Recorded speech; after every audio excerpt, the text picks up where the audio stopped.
जी हाँ, यह मोतिहारी है और मोतिहारी का फेमस मोतिहारी शहर में भूजा, चन्ना सत्तू, जौ सत्तू और प्याज पकौड़ी के बारे में बात करेंगे तो पहला नाम सभी के जिह्वा पे आ जाता है, वासुदेव प्रसाद बनारसी का दुकान। जी बिल्कुल, आप सोचते होंगे कि वासुदेव प्रसाद बनारसी हमारे मोतिहारी के रहने वाले। जी नहीं, वासुदेव प्रसाद बनारसी का यह तीसरी पीढ़ी है जो आप दुकान इनका देख रहे हैं। मोतिहारी हेडक्वार्टर्स में आपको इनका रघुनाथपुर में भी दुकान है, चांदमारी में भी है। और इस परिवार के, इस गांव के आजमगढ़ के हरौरा बाजार के रहने वाले ये लोग हैं। आज से 40-50 वर्ष पूर्व वासुदेव प्रसाद बनारसी आजमगढ़ हरौरा से उत्तर प्रदेश से ये लोग चंपारण आए। चंपारण आकर यहाँ पर इन्होंने अपनी भूजा का व्यवसाय शुरू किया। जी हाँ बिल्कुल, आप सही सुन रहे हैं। जो इस काम को करने से, छोटे छोटे कार्य को करने से यहाँ के लोग घबराते हैं, इसी कार्य को करने के लिए ये आजमगढ़ उत्तर प्रदेश से चंपारण आए। आज के समय में चंपारण ही नहीं, पूरे बिहार में आजमगढ़िया लोगों का सत्तू, भूजा और प्याज पकौड़ा प्रसिद्ध है। आजमगढ़िया लोगों के प्याज पकौड़े या सत्तू का ये शौक़ है कि दूर दूर से लोग सिर्फ यह पूछते हैं, ये आजमगढ़ वालों का दुकान है। जी हाँ बिल्कुल सही आप सुन रहे हैं, आजमगढ़ ने एक पहचान बना लिया है। सत्तू के बाज़ार और भूजा के बाज़ार पे कब्ज़ा है आजमगढ़ का। कब्ज़ा माने व्यवसायिक कब्ज़ा, मतलब कि लोगों के माइंडसेट में बैठ चुका है कि यदि शुद्ध चन्ना का सत्तू, शुद्ध जौ का सत्तू और बढ़िया भूजा और प्याज पकौड़ा चाहिए तो आजमगढ़िया के दुकान पे चलो। जी हाँ बिल्कुल, चंपारण में आप बगहा से शुरू करें और यहाँ मेहसी तक जाएं, यदि प्रसिद्ध दुकान आपको भूजा का, प्योर सत्तू का होगा तो आजमगढ़ का। इनकी पहचान क्या है देखिए, सबसे बड़ी पहचान, आजमगढ़ वालों की यदि सत्तू के दुकान पे जाएंगे तो वहाँ पे इलेक्ट्रिक चक्की लगा जरूर होगा। यानी ये बाहर से नहीं, अपने यहाँ ही चन्ना जौ वगैरह जो होते हैं भून कर यहीं पे पिसाई करते हैं। जी हाँ बिल्कुल सही सुन रहे हैं, शुद्धता के मामले में इनका कोई जोड़ नहीं है। और आज के समय यदि देखा जाए तो आजमगढ़ियों की इस बाज़ार में धाक है, नाम से बिकता है। बड़े से बड़े ब्रांड का सत्तू और बेसन लोग हाथ नहीं लगाते यदि आजमगढ़िया का बेसन दिख जाए, सत्तू दिख जाए तो फिर बड़े ब्रांड को कोई टच नहीं करते। जी हाँ बिल्कुल, आजमगढ़िया का बेसन सत्तू का बाज़ार बल्ले बल्ले है चंपारण में। जी, चंपारण की बात यदि मैं करूँ, मैं कल हरसिद्धि से निकला, यदि इधर जब मैं आया आपको अरेराज से फिर मूव किया मोतिहारी के तरफ, तो क्या है किसी ना कुछ स्टोरी के सिलसिले में मैं जाते रहता हूँ।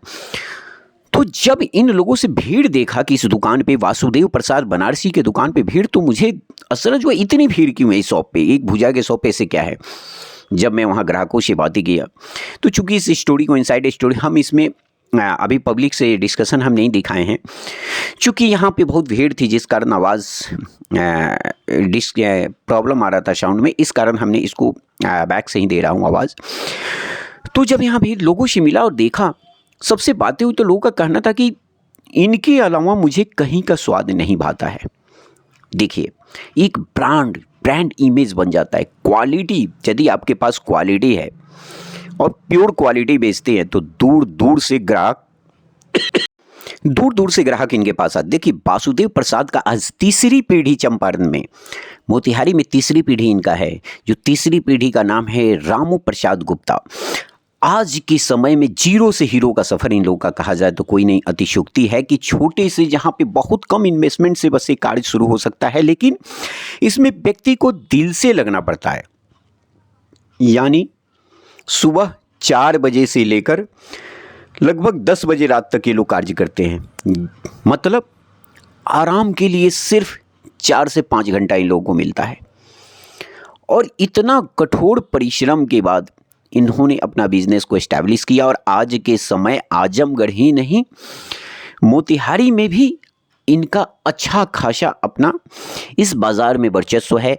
और साथ ही देखा जाए तो आज यह छोटे मोटे नहीं बड़े व्यवसायी बन चुके हैं और आज नाम है, पूरा परिवार इनका इस व्यवसाय में लगा हुआ है। तो मेरी इस स्टोरी को मुझे दिखाने का सिर्फ मतलब यह है, व्यवसाय कोई छोटा नहीं होता, व्यवसाय छोटा नहीं होता, सोच छोटी और बड़ी होती है। यदि सोच बढ़िया है तो कोई भी व्यवसाय छोटा नहीं है, हर व्यवसाय से आप क्रांति ला सकते हैं। तो ये कहानी है आजमगढ़िया वासुदेव प्रसाद बनारसी की। जब कल मैं मिला, इन्हीं के दुकान से मैंने सत्तू लिया, इन्हीं के दुकान से भूजा लिया, उसी समय बातें चलती रही। उसी समय मुझे मेरे दिमाग में आया कि क्यों नहीं इनका रिकॉर्डिंग करके हम दिखाएं कि शहर में बहुत भूजा की दुकान है, लेकिन वहाँ इतनी भीड़ नहीं देखा जितनी भीड़ में वासुदेव प्रसाद बनारसी के शॉप पर देखा। लाइन लगी हुई है। जब इनसे बात हुई तो डेली इनका कहना कि अच्छा खासा काफ़ी स्टाफ लगे हुए हैं भूजे भूनने में। भूनने का मतलब ये होता है भूजा को स्पेशली आग के भट्टी पर भूना जाता है। साथ ही सत्तू जो होता है प्योर, वो अपना भूजा चना का और जौ का भूनते हैं और साथ ही अपने इलेक्ट्रिक चक्की अपने शॉप में रख के उसी में पिसाई भी करते हैं। तो कहने का मतलब है व्यवसाय छोटा या बड़ा नहीं, सोच और छोटी और बड़ी होती है। आप भी यदि चाहें ऐसे छोटे छोटे व्यवसाय शुरू कर बड़ा व्यवसाय, देखिए स्पेस मेन है कि स्पेस आपके पास जगह होना चाहिए, बाजार सही होना चाहिए।